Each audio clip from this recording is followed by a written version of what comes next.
Political వివాదాలు రాజేస్తున్నారు అనేది రెండు మీడియా హౌజులు, అంటే ఇటు బీఆర్ఎస్ ఓన్డ్ మీడియా హౌస్ కానీ అటు Jaganmohan Reddy owned media house వైపు నుంచి వస్తున్నవి కానీ స్టేట్మెంట్స్ కానీ ఇవి చూస్తున్నప్పుడు పొలిటికల్ ఇంటెన్షన్స్తోనే జరుగుతున్నాయనేది పటాభి గారు చేస్తున్న ఆరోపణ. దానికి కొన్ని సరే కథనాలు కూడా చూపించారు అనుకోండి. ఇప్పుడు గోదావరి మీద ప్రాజెక్టుల విషయంలో కానీ, అంటే ఇప్పుడు పోలవరం నల్లమల సాగర్ విషయంలో కానీ, అంతకుముందు పోలవరం బనకచెర్ల, ఈ మొత్తం అంశంలో బీఆర్ఎస్ పార్టీ వైఖరి ఖచ్చితంగా తెలుగుదేశం పార్టీకి నచ్చదు.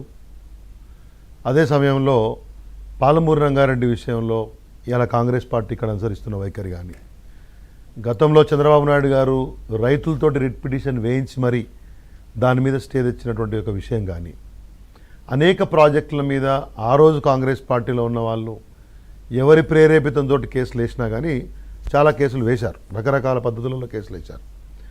ఇవన్నిటికీ సంబంధించి బీఆర్ఎస్ పార్టీ వైఖరి ఖచ్చితంగా తెలుగుదేశం పార్టీకి నచ్చదు, దాంట్లో సందేహం లేదు. కాబట్టి పట్టాభి గారు ఇది ఉద్దేశపూర్వకంగా ఏపీ మీద చేస్తున్న దాడిగానో, జగన్మోహన్ రెడ్డి గారు వారికి అక్కడ శత్రువు కాబట్టి వారి శత్రువు మేము కూడా వారి శత్రువు అనుకుంటారు కాబట్టి, శత్రువు in the sense political opponent అనుకుంటారు కాబట్టి ఆ రకంగా మేమిద్దరం మిత్రులం అనే భావన పెంచుకొని ఆ పత్రిక ఈ పత్రిక నమస్తే తెలంగాణ కానివ్వండి, ఇటు సాక్షి కానివ్వండి, కలిసే ఉద్దేశపూర్వకంగా రకరకాల వార్తలు. మీ ఇద్దరు మిత్రులే, అందులో సందేహం లేదు. సందేహం దాంట్లో మిత్రులుగా ఉంటాను తప్పేం లేదు కాబట్టి అని ఆయన ఫీల్ అవుతా ఉన్నారు. నేనేమంటున్నా అంటే దాంట్లో ఆ రోజు సాక్షి ఏం రాసింది, ఆ రోజు నమస్తే తెలంగాణ ఏం రాసింది, ఆ రోజు ఈనాడు ఏం రాసింది, ఆ రోజు ఆంధ్రజ్యోతి ఏం రాసింది, ఆ రోజు మిగతా పత్రికలు ఏం రాశాయి చూసుకుంటే రాసిన వార్తలో వాస్తవం ఉందా, రాసిన వార్తలో తెలంగాణ ప్రజల యొక్క భావన, తెలంగాణ ప్రజల ప్రయోజనాలకు అనుకూలంగా ఈ రెండు నదులకు సంబంధించినటువంటి ఒక వాటర్ ఇష్యూస్ మీద వాస్తవాలు ప్రజెంట్ చేసే ప్రయత్నం చేసినామా లేదా అనేది మీరు పెట్టుకోవాలి తప్పితే ఎక్కడ కూడా నేను I'm giving clarity to you Pattabhi గారు, ఏపీ ప్రజలు బాగుండలేదు బాగుండకూడదని ఎన్నడూ కోరుకోలేదు. అది ఏ రాజకీయ పార్టీ కోరుకోలేదు, కేసీఆర్ గారు అంతకన్నా కోరుకోలేదు. ప్రత్యేకించి మిగతా అన్ని రాష్ట్రాల వాళ్ళు ఉన్నా కానీ ప్రధానంగా ఆంధ్రప్రదేశ్ నుంచి వచ్చి ఇక్కడ సుదీర్ఘకాలం నుంచి నివసిస్తున్నటువంటి వాళ్ళు కానీ, కొత్తగా అవకాశాల కోసం వచ్చేవాళ్ళు కానీ ఎవరొచ్చినా తెలంగాణకు వస్తే, తెలంగాణలో నివాసం ఉంటే, తెలంగాణలో అవకాశాలు ఎత్తుక్కుంటే, తెలంగాణలో వ్యాపారాలు చేయాలనుకుంటే వాళ్ళని తెలంగాణ వాళ్ళలాగానే భావించాలి తప్పితే వాళ్ళను అన్యులుగా భావించే అవసరం లేదని చెప్పినటువంటి ఒక ఆలోచన విధానం కేసీఆర్ గారిది.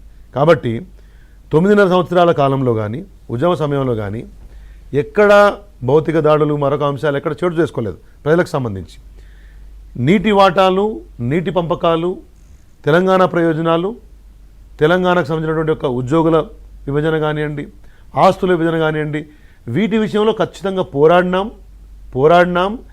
ఏది పోరాడినా విభజన చట్టంలో జరిగినటువంటి ఒక కొద్దిపాటి అన్యాయము, ఆ తర్వాత కృష్ణా జలాల విషయంలో రాసిందే మీరు కదా సార్, మేమెందుకు రాస్తామంటే కాంగ్రెస్ పార్టీ ఆ రోజున ప్రభుత్వం కేసీఆర్ గారు చెప్పిన మాట ఆ రోజు అనేక సార్లు చెప్పినాం కదా ఉన్నప్పుడు. ఇన్ ద సెన్స్ తెలంగాణ రావడం అనేది ప్రథమ ప్రాధాన్యమైనప్పుడు కొన్ని విషయాలు ఓవర్లుక్ అయితే ఉండొచ్చు, కానీ ఏది రాసినా ఏది మాట్లాడినా in line of Telangana's benefit అనే విషయమే రాసినాం.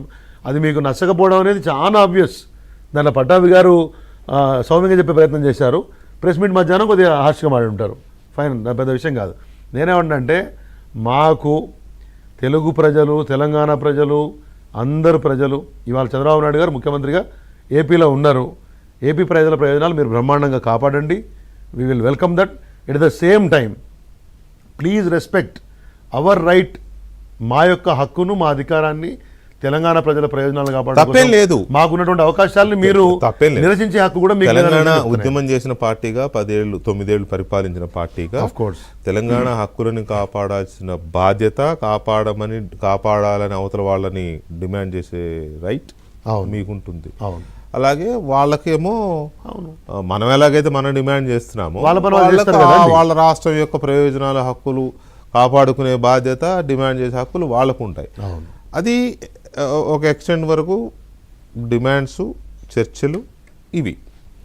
కానీ ఇక్కడ ఒక స్టేజ్ దాటిపోతుంది. అది ఎందుకు దాటిపోతోంది అనే దాంట్లోకి వెళ్ళే ముందు సంపత్ గారు నమస్తే అండి. సంపత్ గారు, ఇక్కడ చంద్రబాబు నాయుడు భుజం మీద తుపాకీ పెట్టి రేవంత్ రెడ్డి గారిని షూట్ చేసే ప్రయత్నం బీఆర్ఎస్ వైపు నుంచి జరుగుతోంది. అఫ్కోర్స్ తెలంగాణ ఎలక్షన్స్ కానీ తెలంగాణ రాజకీయాలను కానీ